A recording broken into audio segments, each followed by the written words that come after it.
Assalamualaikum warahmatullahi wabarakatuh.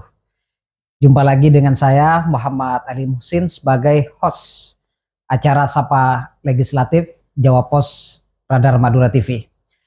Kali ini Jawa Pos Radar Madura TV kembali kedatangan tamu anggota DPRD Provinsi Jawa Timur, yaitu Bang Abrauri Elsail. Alhamdulillah beliau datang kedua kalinya. Terima kasih Bang sudah menyempatkan hadir. Kali ini pemirsa kita akan membahas tema yang sangat menarik, yaitu aktualisasi Trisakti Bung Karno di era digital. Tentu ini akan menjadi kajian yang sangat menarik. Sosok Bung Karno boleh saja sudah meninggal, tetapi gagasan dan idenya tetap menjadi spirit generasi bangsa saat ini. Oleh karena itu, salah satu gagasan Bung Karno yaitu berkenaan dengan Trisakti. Di antaranya yaitu berdaulat dalam politik, berdikari dalam ekonomi, dan juga berkepribadian dalam kebudayaan. Tentu untuk membahas Trisakti Bung Karno ini, saya mendatangkan ahlinya, Bang Abe dari Partai PDI Perjuangan. Bang Abe, perspektif Bang Abe seperti apa sebenarnya Trisakti Bung Karno ini jika diaktualisasikan di era kekinian? Ya, gagasan dari Bung Karno ini kan bermula dari semangat nasionalisme. Sehingga dari nasionalisme ini kemudian muncul Trisakti tadi itu. Yang pertama adalah berdaulat di bidang politik. Berdikari dalam ekonomi dan berkepribadian dalam kebudayaan. Jadi semuanya bermula dari semangat nasionalisme, sekali lagi di zamannya. Betul. Di zamannya, karena dulu kan ada peristiwa penjajahan ekonomi yang dilakukan oleh VOC Belanda. Kemudian bangsa Indonesia, terutama Bung Karno ini kan mengawali, menyemangati bahwa Indonesia harus lepas dari penjajahan. Walaupun pada saat itu yang dijajah oleh Belanda itu bukan soal teritorinya, tetapi soal ekonominya. Karena di situ bunyinya kan VOC. Oke. Yang pertama Bung Karno menyampaikan gagasan adalah berdaulat di bidang ekonomi. Nah, kenapa ini menjadi penting bagi Bung Karno pada saat itu? Nah, sekali lagi ini kan ada sejarahnya. Karena secara ekonomi kita dijajah oleh Belanda. Nah, Bung Karno menyemangati kemerdekaan, lalu kemerdekaan itu dicapai dan dideklarasikan pada tanggal 17 Agustus 45. Ini kalau kita tidak mencoba berdaulat di bidang ekonomi, maka selamanya roda perekonomian, kebijakan fiskal kita itu tergantung kepada negara lain. Maka oleh karena itu gagasan tentang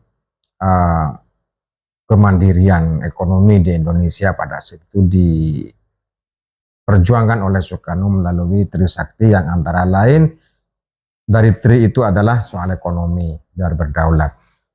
Oke. Yang kedua, nah kenapa ekonomi ini menjadi penting dari dan untuk Indonesia, kira-kira begitu ya. Saya mencoba menghadirkan iktibar soal berdaulat di bidang ekonomi. Bisa dibayangkan oleh siapapun, masyarakat Jawa Timur, bil akhos masyarakat Madura. Contoh misalkan, kalau mau membangun jalan ke Paltuting, misalkan, batunya dari orang Paltuting, yang mengerjakan dari Paltuting juga, bahan-bahannya di situ semua yang mengerjakan orang Paltuting untuk ke masyarakat, khususnya masyarakat Paltuting. Dari segi pemberdayaannya ada, kemudian kualitas dari volume itu pasti terjamin. Nah, itu salah satu ya. Jadi mengapa Pak Karno kemudian menggagas Trisakti yang dimulai dari berdaulat secara ekonomi. Sementara, nah kalau dari sisi ekonomi ini kita tidak berdaulat dengan contoh yang paling sederhana tadi itu, jalannya di Paltuting, bahannya dari luar Dari luar. Paltuting, kemudian yang bekerja dari luar Paltuting. Nah, jadi dampak dari itu sudah bisa dibayangkan karena kecenderungan orang luar itu hanya menitik beratkan selesai. Selesai tanpa memikirkan kualitas. Yes, karena dia secara moral tidak memiliki pertanggungjawaban secara geografis. Jadi begitu yang mengerjakan orang luar Paltuting, mereka pulang, pekerjaan selesai. Tetapi kalau yang mengerjakan adalah masyarakat lokal situ, setiap hari lewat situ, dia akan punya pertanggungjawaban yang luar biasa, bisa malu kalau misalkan kualifikasinya tidak memadai. Ini contoh sederhananya. Nah, soal kebangsaan juga begitu. Dan di era itu perjuangan ini berhasil lah, tapi tidak lama. Jadi kita menghitungnya itu setelah Orde Lama runtuh. Orde Lama runtuh, kemudian diganti Orde Baru kepemimpinan, kemudian diganti oleh Pak Harto ketika itu. Konsep kedaulatan di bidang ekonomi ini mulai bergeser karena Pak Harto selaku presiden sudah mulai bekerja sama dengan negara-negara lain yang tidak usah kita sebutkan pada saat itu.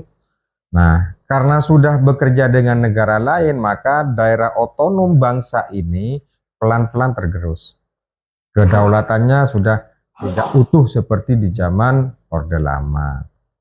Nah, ini juga yang menginspirasi kita sebetulnya. Awalnya begitu, tetapi semakin ke sini kok kedaulatan ekonomi ini semakin tidak berdaulat. Iya. Masyarakat Indonesia hari ini pasti sudah paham siapa yang mengatur ekonomi di Indonesia itu. Nah, jadi oleh karena itu di pertemuan dengan Jawa Pos Radar Madura TV kali ini penting untuk menggugah kesadaran supaya Indonesia berdaulat secara ekonomi, artinya perlahan-lahan ketergantungan kepada negara lain, ayo kita lepas. Kita lepas. Jadi mungkin masyarakat tidak tahu atau tidak mau tahu. Tidak mau tahu. Misalkan. Dan itu dianggap ya tidak penting mungkin ya, bagian orang yang tidak tahu. Jadi kayak kemarin ya, contoh saya ingin mencontohkan betapa tidak berdaulatnya ekonomi kita di bidang sandang misalkan. Sritek itu adalah pabrik terbesar loh se-Asia yang dimiliki oleh Indonesia. Pekerjanya orang Indonesia, memproduksinya juga di Indonesia. Tetapi kemudian ada negara lain nih memasukkan barang ke Indonesia dengan harga yang lebih murah. Yang lebih murah. Apa yang terjadi kemudian? Pabrik lokal, pabrik yang ada di negara kita itu hancur. Begitu, tutup Bang ya? Tutup. Nah, ini salah satu contoh. Dan itu berefek pada pekerjanya. Yes, kepada pekerja. Nah, kalau benang merah ini kemudian ditarik, saya melihat masyarakat Madura, entah karena membaca Soekarno atau tidak dalam konsep Trisakti, masyarakat Madura hari ini bergerak. Dengan cara apa? Dulu tembakau-tembakau Madura itu kan dikirim keluar. Begitu sudah jadi di luar, dikirim lagi ke Madura dan dibeli dengan harga mahal oleh orang Madura. Pada saat itu, hari ini masyarakat Madura sudah mulai berdaulat di bidang ekonomi, terutama tembakau. Jadi daripada kemudian mengirim tembakaunya keluar, nanti begitu jadi rokok dikirim ke Madura dan beli, maka masyarakat Madura mulai belajar itu, maka kemudian dibentuklah atau diproduksilah rokok-rokok lokal. Itu bagian dari bagian mengembalikan kedaulatan ini. Dan terbukti begitu masyarakat Madura mulai berdaulat, kemudian perusahaan rokok raksasa itu turun. Mengalami efek juga, Bang. Yes, nah itu, nah ini penting. Dan tidak hanya pada ini sebetulnya ya, dalam konteks bernegara itu. Dulu di zamannya Pak Harto, ada juga sisa-sisa bagaimana pangan itu berdaulat. Lalu diciptalah swasembada pangan pada saat itu. Hari ini zaman Pak Prabowo juga begitu. Tapi walaupun belum jelas ini. Karena really hampir tidak ada sembako yang tidak impor kita itu. Gula impor, minyak goreng impor. Kemudian beras impor dari Thailand. Padahal bisa kok kita punya lahan yang cukup. Jadi Mas Musin mungkin belum tahu dulu, ini Madura penghasil garam loh. Betul. Tapi di zaman saya menjadi jurnalis dulu, ada kapal dari Australia yang ngangkut garam ke Madura. Ke Madura. Nah pada saat itu. Padahal gudangnya. Nah, garam. Jadi kedaulatan di bidang ekonomi itu selain menguntungkan para pengusaha di tingkatan lokal ini juga melakukan proteksi. Sebab kalau ini nggak ditekan ya, kalau semuanya masuk ke sini, Indonesia ini akan menjadi negara konsumen, bukan negara produsen. Nggak tahu ya Mas Musin ya, lucu juga kadang-kadang itu. Baju-baju bekas saja kita impor. Sampah lo kita impor. Apakah Indonesia ini kekurangan sampah? Nah, ini. Jadi bersama-sama kita menyadari bersama dalam konteks kedaulatan ekonomi dengan contoh kecil saja tadi itu ya. Karena ini berkait semuanya. Pamekasan misalkan, Pamekasan punya batik. Ya seragam batiknya siswa dari Pamekasan. Tapi kadang-kadang dan selalu ada para pialang ini ngambilnya dari luar dengan alasan lebih murah. Kalau lebih murah keuntungannya banyak. Dia lupa soal investasi masa depan ini. Nah, kalau begini terus kan habis kita. Nah, telur aja di Madura kita datangkan dari Jawa ya. Dari Jawa. Kenapa kita tidak bikin peternakan saja supaya secara ekonomi kita berdaulat. Nah, kira-kira angan-angan besarnya Soekarno seperti itu. Makanya Soekarno itu pada saat itu berani mengatakan Amerika kita setrika, Inggris kita linggris, ganyang Malaysia kan gitu. Nah, ini yang luar biasa. Tapi sampai saat ini semangat Bung Karno itu khususnya dalam Trisakti ini ya, berdaulat dalam politik, berdikari dalam ekonomi dan berkepribadian dalam kebudayaan. Sejauh mana Bang sudah diimplementasikan oleh ya masyarakat Indonesia khususnya ya Madura begitu?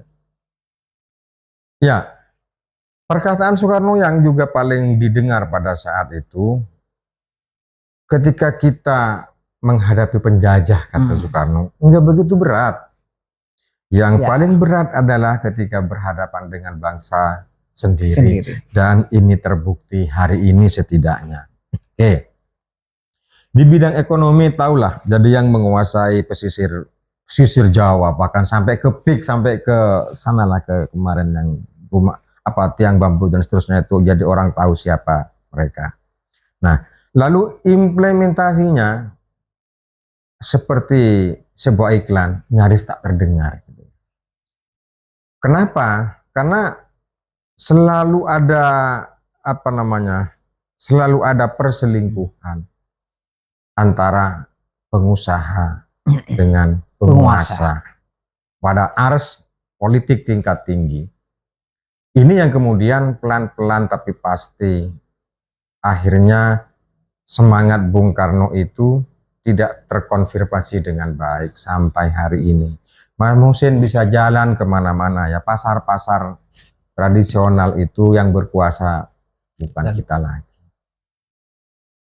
Jadi implementasinya itu nyaris tidak terdengar. Untuk tidak menyebut tidak ada.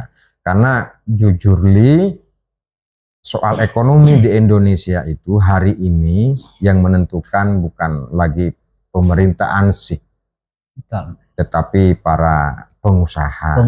Kenapa pengusaha melakukan itu? Dugaan kita pengusaha melakukan itu karena mendapat lisensi dari penguasa. Dan mungkin juga karena ada faktor politik Bang. Ya, yang nggak bisa dihindari pasti. Pasti. Makanya berat banget. Jadi kalau kita mungkin bicara dalam konteks negara mungkin terlalu besar ya. terlalu besar. Kita bicara konteks Madura saja. Kenapa sih masyarakat Madura itu kok berbondong-bondong ke Jakarta, jaga tuk-nuku di Jakarta? Ini loh salah satu Iya, contoh. Nah, kita kan bisa hitung tuh perputaran uang di Madura itu sesungguhnya besar.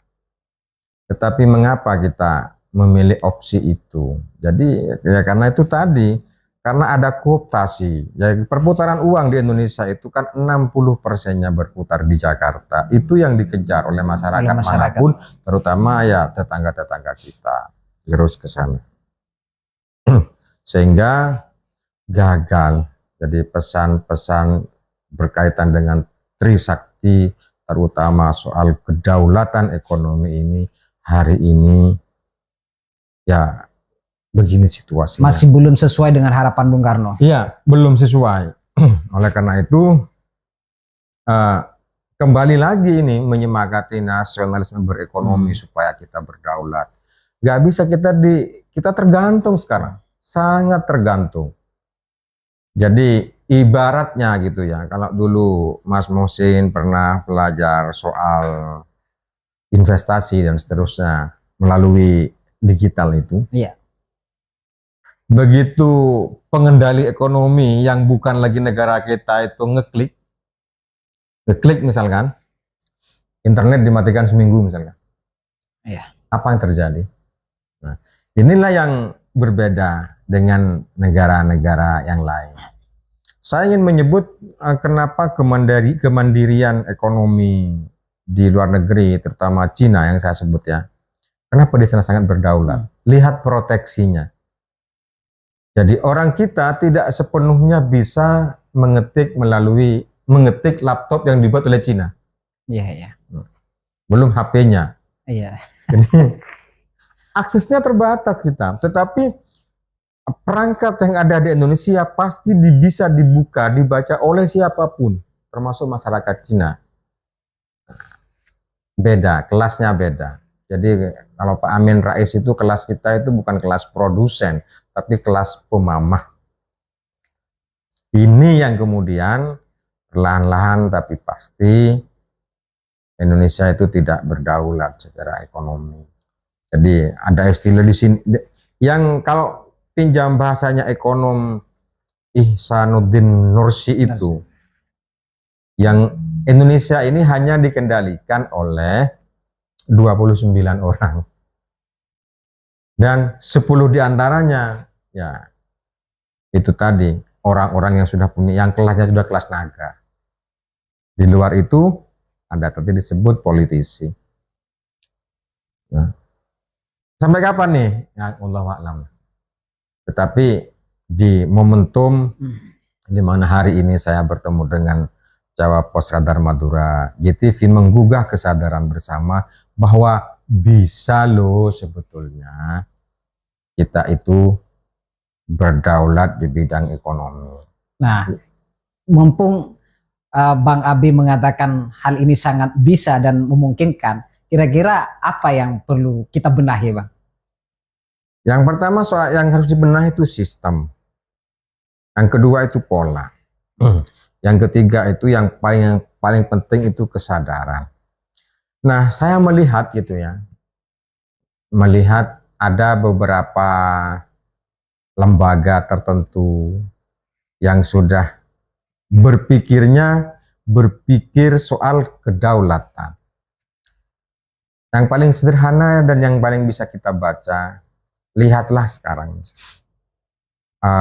pondok-pondok pesantren. Dulu mungkin ketika air kemas hanya beli. Iya, iya. Sekarang sudah tidak beli, memproduksi sendiri, malah menjual kepada jejaringnya. Mau di Sumeneb, di Pamekasan, mungkin juga di yang lain-lain ya yang ada di Madura ini, modelnya seperti itu. Itu artinya mengembalikan jejaring. Yang kedua, jadi usaha bersama di Indonesia yang cocok itu sebetulnya bukan perbankan, tapi koperasi.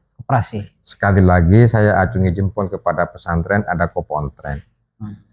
Bahkan di Jawa itu kemudian mencoba membuat retail, menandingi retail miliknya. Ya, melalui jaringannya itu Ah. Basmala, atau Bata-Bata melalui Khomastas atau siapa lagi gitu ya.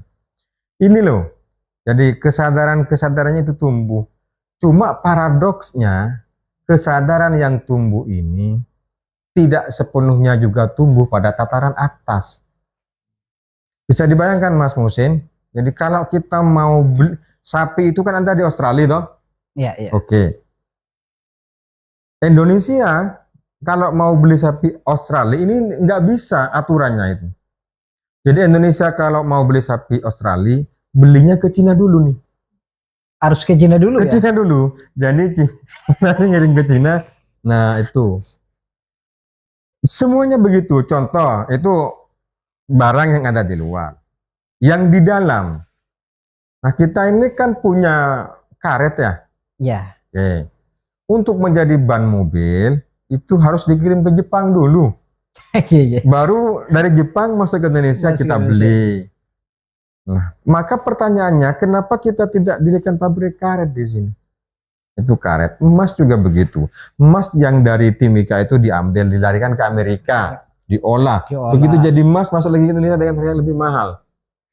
Nah, ini praktek-praktek begini inilah Indonesia kita hari ini yang oleh Pak Soekarno dulu memang sempat dikhawatirkan dengan narasi bahwa betapa beratnya melawan bangsa sendiri daripada penjajah.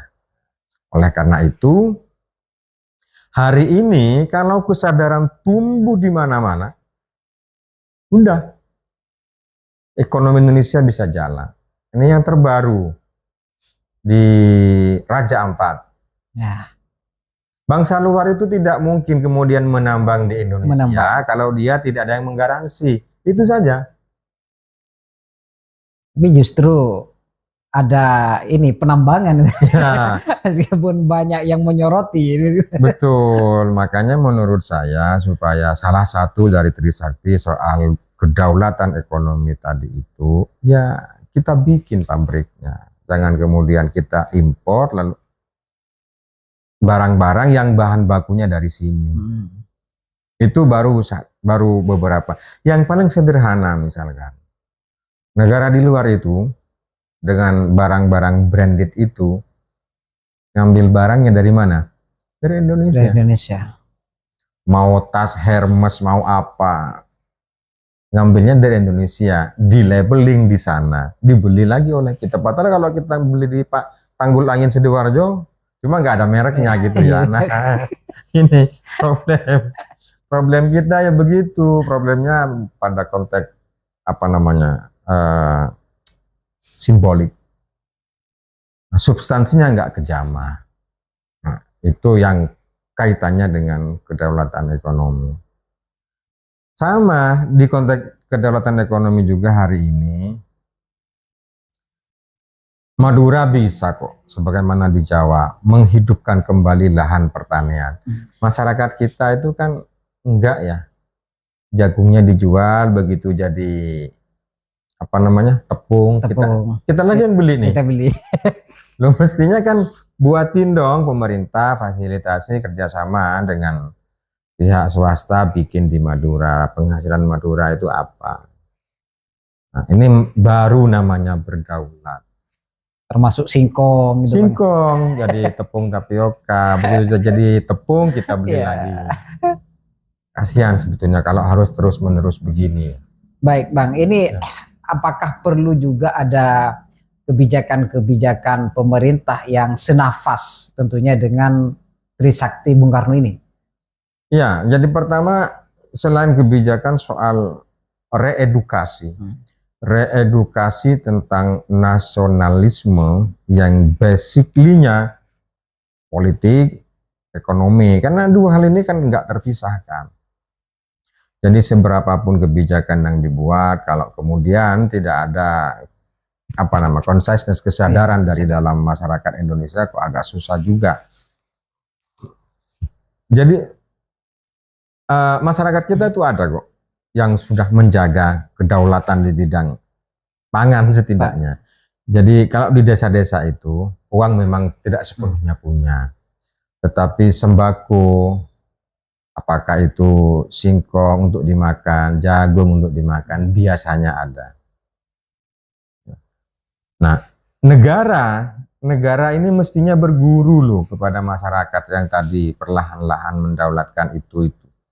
Tidak kemudian semuanya menjual apa yang kita punya. Nah, terakhir ini konon kabarnya saya baca itu Mendagri mau jual 10 pulau. Loh, kok dijual? Gimana ini? Maka Cara itu adalah berpikirnya. kekayaan yang harus kita jaga. Ya, jadi apa ya? Susah juga kemudian kalau pada level-level elit itu tidak menyadari bahwa betapa pentingnya kedaulatan, terutama kedaulatan ekonomi selain kedaulatan teritori. Baik Bang, barusan sudah dijelaskan dengan luas terkait dengan kedaulatan ekonomi atau berdikari dalam ekonomi. Dalam sektor lain terkait kedaulatan politik seperti apa Bang? Nah, ini juga politik nih. Saya dari sejak pemilu pertama, seingat saya tahun 71 sampai hari ini ada pergeseran ini. Jadi politik di Indonesia semakin ke sini semakin tidak semakin dikendalikan oleh pemilik modal juga. Nah, jadi ternyata penyelenggara negara ini tidak jauh lebih cerdas dari panitia Pilkades menurut saya. Jadi kalau kita mengikuti Pilkades itu kan ada bandarnya. Bandar ya. Dan itu bisa kita maklumi karena konteksnya sangat lokal, sangat desa. Nah, ternyata pola-pola Pilkades di dalam politik ini diadopsi oleh para elit. Jadi contoh begini, ketika ada Pilpres, tuh ada negara yang main nih. Misalkan nanti kalau yang menang Prabowo, endorse-nya sudah ada. Kalau misalkan yang menang siapa lagi, endorse-nya sudah ada. Ini kan Pilkades banget nih. Pilkades banget. Jadi sama kemudian dengan ekonomi tadi, di konteks politik pun kita juga tidak berdaulat amat gitu ya. Dikendalikan. Ada negara-negara pengendali yang memiliki persahabatan yang kuat dengan calonnya. Dengan calon. Nah, persis sekarang ini ketika terjadi perang antara Iran dengan Israel. Kan bisa dibaca tuh. Di belakang Iran nih ada Korea Utara, ada China, ada Rusia. Di belakang Israel ini ada Amerika, ada negara Arab Persemakmuran, Qatar dan segala macam itu. Nah, kondisi real politik hari ini di Indonesia juga begitu. Lalu apa yang mau dilakukan? Ayo sistemnya perbaiki. Supaya apa? Supaya politisi itu benar-benar memahami bahwa fatsun yang dia duduki adalah fatsun politik. Tetapi kan tidak. Hari ini itu politik juga dianggap sebagai pasar. Betul. Dianggap sebagai pasar yang orang yang karena punya duit walaupun sebelumnya tidak paham tentang fatsun politik ini bisa lolos. Bisa lolos. Nah, itulah Indonesia hari ini. Dan lagi-lagi itu juga tergantung pada masyarakatnya, Bang. Jadi masyarakat sekarang ya yang penting ada fulusnya tanpa melihat seperti apa kualitas politisi itu, ya kata Bang Abi barusan bisa jadi seperti itu. Ya. Di pasar bebas juga. Pasar jadi bebas. Mafi fulus mampus gitu ya. Jadi yang disebut visi misi itu ternyata ya visi itu ya visi ya duit gitu pada akhirnya. Nah, tetapi harapannya gitu ya, ketika kemudian ada putusan Mahkamah Konstitusi, kita masih punya harapan lah sebagai warga negara. Mudah-mudahan ke depan dalam konteks politik ini berdikari, artinya partai politik ini bisa menentukan jujurly pelaksanaan di dalam pemilihan-pemilihan itu tidak sepenuhnya bersandar kepada undang-undang, padahal undang-undangnya jelas. Misalkan untuk pemilihan anggota legislatif pada tingkatan daerah, undang-undangnya berbunyi, peserta pemilu adalah partai politik. Prakteknya, peserta pemilu adalah caleg. Iya. Nah, jadi kembali ke tadi itu perlu ada penyempurnaan dari kebijakan fiskal ekonomi tadi, dari penyempurnaan di bidang tata kelola pelaksanaan politik dan hal-hal yang terkait dengan itu. Kalau ini dibiarkan, hancur ini. Ya. Malah di Sumeneb itu Mas Muhsin, ada calon kepala desa nih, dia sudah meninggal. Dia sudah meninggal sebelum dia meninggal setelah ditetapkan sebagai calon kepala desa. Berarti pilkades kan lanjut nih. Lanjut. Ternyata yang menang yang meninggal. Yang meninggal. Apa ini gitu ya? Jadi yang menang yang meninggal. Itu hanya 2 calon berarti ya? Iya. 2 calon. Nah, ini betapa pentingnya para pihak terutama yang memiliki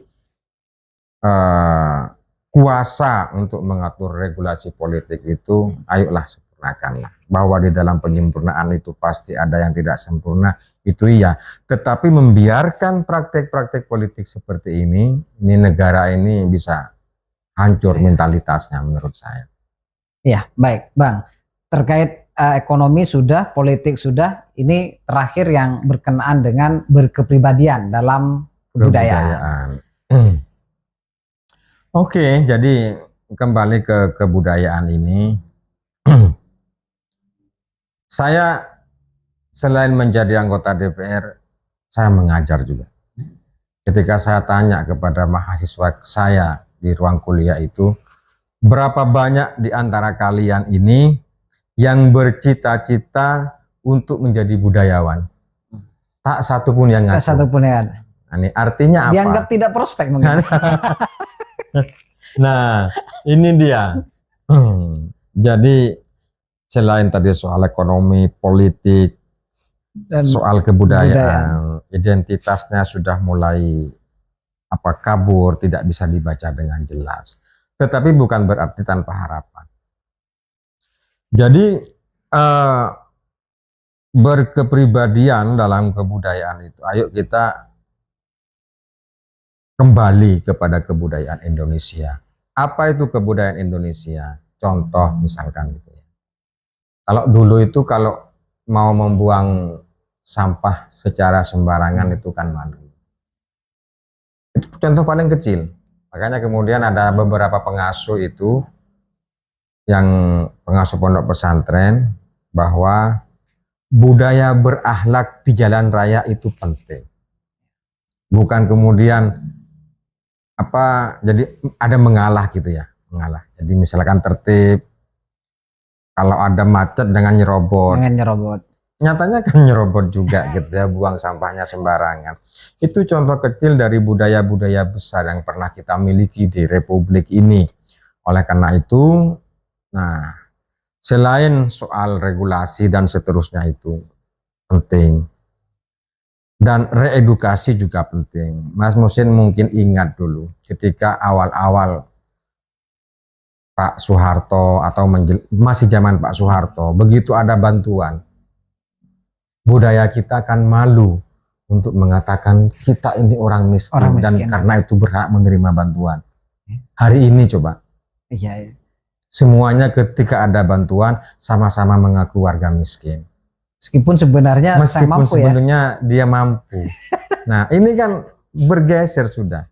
Ini saya ingat dulu ketika sekolah gitu ya. Ini ada pemberian obat gratis, obat untuk sakit kepala. Mestinya yang meminta untuk mendapatkan obat itu yang sakit kepala. Yang tidak sakit kepala pun tetap minta obat sakit kepala. Ini juga. Jadi budaya-budaya malulah yang paling penting menurut saya hari ini daripada terang-terangan. Sekarang itu mau minta budaya untuk meminta maaf saja. Itu sangat sulit. Sulit mau meminta maaf, apalagi meminta yang lain. Nah, terang-terangan sudah budaya yang memiliki rasa malu sudah berubah, bergeser. Entah mungkin faktornya karena ada dominasi pemikiran bahwa materialisme yang ada di atas, atau karena hal lain. Saya kira perlu penajaman dan penelaahan lebih lanjut. Nah, nggak malu-malu sekarang. Ini ada mantan orang besar ketika ditengarai ijazahnya palsu, mau menunjukkan yang asli saja. Butuh berbulan-bulan ini. Padahal itu sangat mudah ya Bang untuk menunjukkan. Simpel kan? Simpel, lalu ya seperti itulah.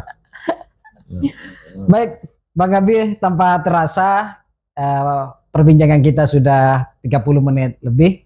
Tentu terakhir ini seperti apa harapan Bang Abi agar Trisakti ini menjadi nafas masyarakat Indonesia, khususnya Madura, sehingga berbagai kebijakan itu nanti ya pro rakyat dan itu sangat menguntungkan terhadap bangsa kita sendiri.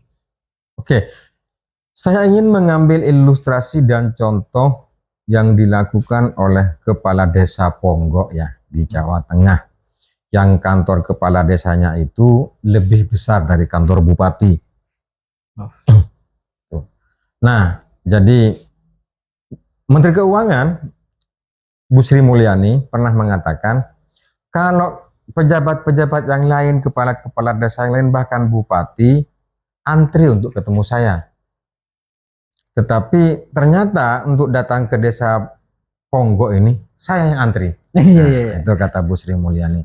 Jadi maknanya apa? Jadi kalau ada contoh dan kasus yang kemudian di mana desa itu bisa mandiri, desa itu kan teritori terkecil kan dari sebuah negara, seperti dinyanyikan oleh Iwan Fals itu, bahwa sesungguhnya itu desa itu adalah teritori yang mestinya kuat. Nah, kalau desa seperti Ponggok seperti itu, ya kepala desanya jelas mengatakan saya nggak butuh APBD kan. Nah, ini contoh, apalagi negara dengan teritori yang besar, dengan harapan yang besar, dengan potensi yang besar di dalamnya, pasti bisa lah. Pasti bisa. Artinya jangan sampai negara ini kalah sama desa itu Bang ya. Betul. Jadi, nah makanya kemudian ada program dari pemerintah itu hari ini, program Desa Mandiri. Desa Mandiri ini sesungguhnya desa yang berdaulat. Ya kalau misalkan di desa itu mau bangun, ambillah bahan-bahannya dari desa itu. Kalau desa itu punya potensi, ya dikembangkan desa itu. Jadi cuma yang seperti Ponggok di Indonesia itu hanya ada 3. Sangat sedikit ya. Ada 3 dari sekitar 5.000-an desa. Artinya banyak desa yang tidak. Jadi ya itu sudah. Jadi artinya pemikirannya itu berubah. Kita masih punya harapan lah untuk menjadi lebih baik. Tetapi kalau harapan-harapan ini di tahun 2045 nggak ada, sepertinya kita akan hopeless, nggak punya harapan lagi. Harapannya ya maksimal paling lambat itu supaya Indonesia ini naik peringkat dari negara berkembang menjadi negara maju. Nah itu di maksimal kalau ramalannya Romo Mangunwijaya itu 2045 yang menandai 100 tahun kemerdekaan kita. Kalau di tahun itu masih belum ada tanda-tanda, maka sangat sulit. Ya, jadi benar sudah kata Tuhan, zaharul fasadu fil bahri, kira-kira begitu. Baik, terima kasih Bang terkait dengan penjelasan mengenai Trisakti Bung Karno ya. Semoga ini menjadi nafas perjuangan kita di berbagai elemen masyarakat, baik itu eksekutif, legislatif maupun lapisan masyarakat lainnya. Karena memang kita harus berdaulat di dalam berpolitik, berdikari dalam ekonomi, dan berkepribadian dalam kebudayaan. Kita tidak menginginkan semua aspek itu kita tidak mandiri. Seperti yang disampaikan Bang Abi tadi, ekonomi masih misalkan didukung oleh negara lain, kemudian perpolitikan kita juga tidak mandiri dan lain sebagainya, itu menunjukkan bahwa kita masih belum ya mandiri dan menjadi bangsa yang kuat. Tentu salah satu untuk menuju bangsa yang kuat itu kita bisa menjalankan Trisakti yang menjadi ide, gagasan dan harapan Bung Karno. Terima kasih. Itu pertemuan kita dengan Bang Abe. Kita berjumpa lagi di episode berikutnya. Wassalamualaikum warahmatullahi wabarakatuh. Assalamualaikum warahmatullahi wabarakatuh.